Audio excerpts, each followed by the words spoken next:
Every citizen in this community is concerned about the quality of public education, is concerned about the safety of our communities, is concerned about the economic development of our city. Investing in young people is the key, and Ronnie Steine understands that. This all goes back to 1995 when I was hired to be the executive director of the Oasis Center, and I tell people frequently that the Oasis Center converted me to the gospel of young people and their needs and what meeting those needs means to the broader community. You know, you run across a couple of adults that may think that young people don't know a lot, or they've never experienced, they have no wisdom or knowledge about life at all. They really could care less to talk to a young person. But Ronnie was different. He would engage young people. He would say, if it was a question, he would ask the young person, he'll say, well, what do you think? To get the opinion of the young person. Because, it's not always about, what the adult says. It's a collaborative effort. For a number of years, I really believed that if everybody in Nashville that's doing good work, individuals and organizations, did their thing, that sort of the Bobby Kennedy ripples of hope would happen, and you'd have this tidal wave, and Nashville would get where it wants to be around young people. Well, I don't believe that anymore. About 3 or 4 years ago, I had this epiphany that the reason we weren't accomplishing what we want to is because everybody wasn't on the same page. Now, everybody had similar ideas, but everybody couldn't articulate where it was that we wanted for young people at the end of the day to become productive adults. So at that point, I began discussions with a number of people, including Mayor Dean, and we began to talk as a community about the fact that public schools need to be one of the primary focuses of what we do with young people. But young people really only spend about 20% of their lives from birth to age 21 in school. The other 80% of their lives is something that we've got to focus on as a community.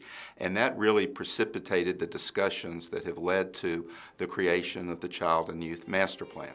A Youth Master Plan is really a commitment by the city to invest in its young people strategically and over time. A lot of cities, a lot of communities invest in young people, but without a comprehensive vision or a shared concept of what it's building toward. A master plan helps you guide a variety of investments so that we really achieve the outcomes we're looking for.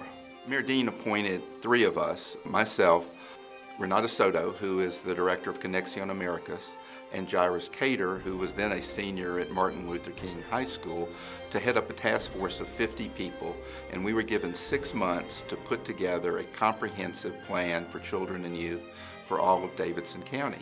When they first told me, I was hesitant because I didn't know what I was getting myself into.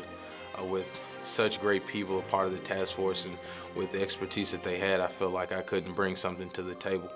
But as I started the task force and we started doing work, I started to realize that they actually needed us as young people in the community to have our impact and have our,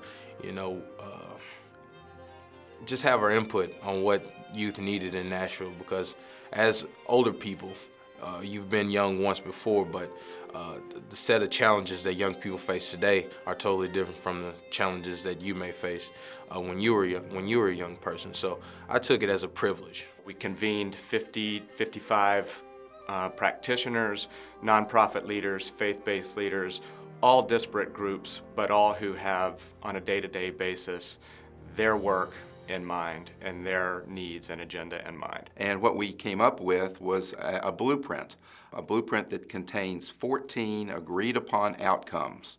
Now, none of the things that we have in this document are rocket science. You look at them and you say, oh yeah, of course they need to be healthy, of course folks need to have places to play and recreate safely and those kinds of things.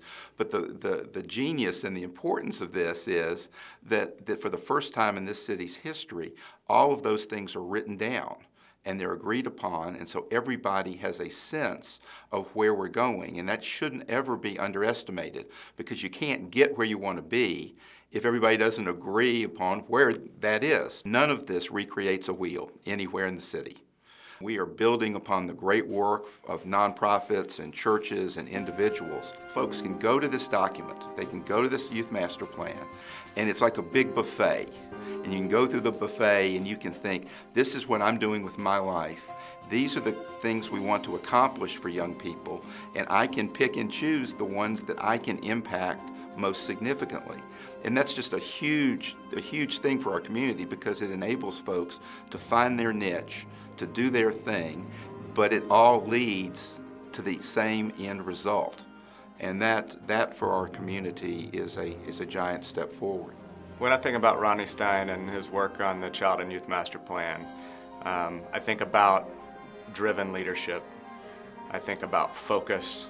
Ronnie, the first day I met him, a little intimidated at first because of his occupation, but when you get to meet him, he's a genuine person. He's friendly. I think of strength. I think of someone willing to take on an issue. He's not a spotlight type person. He's a person that wants to get the job done and make Nashville a better place. We brought together young people, parents, and leaders to create a plan to ensure our youth have the support and skills they need to become productive adults. It's going to make a difference.